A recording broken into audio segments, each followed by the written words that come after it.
Today, a time synonymous with warmth, togetherness, goodwill, Christmas Day often casts a harsher spotlight on those, or not a spotlight, on those who are isolated without a home, on those who are isolated. In Britain and France, the festive period is a stark reminder of social inequality, of loneliness and homelessness reaching distressing heights.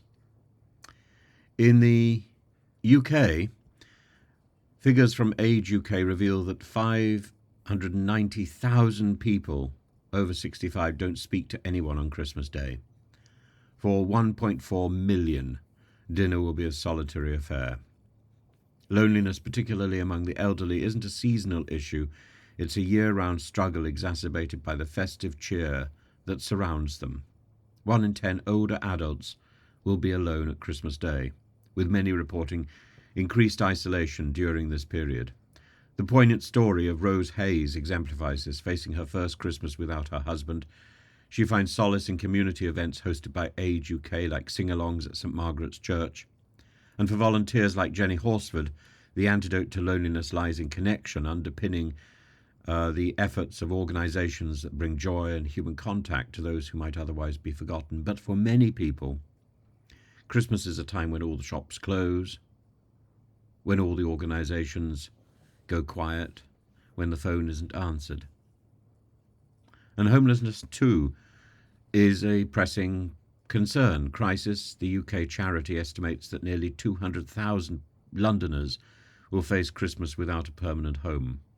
Temporary shelters and food banks become lifelines, yet the structural issues persist.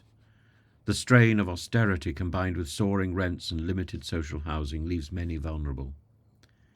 These conditions are mirrored in festive initiatives like Crisis at Christmas, where volunteers offer warmth, meals, and dignity to rough sleepers. Yet as heartening as these efforts are, they highlight systematic failings rather than resolving them.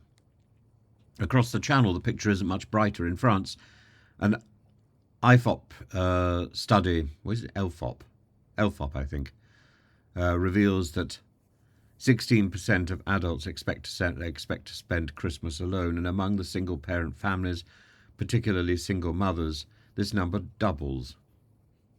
Margot, a 29-year-old postal worker, shares the heartbreak of being estranged from her family, underscoring the psychological toll of festive isolation. For homelessness in France, challenges are amplified during the winter. Charities like Les Restos du Cœur mobilise volunteers, but the lack of long-term solutions leaves many in limbo.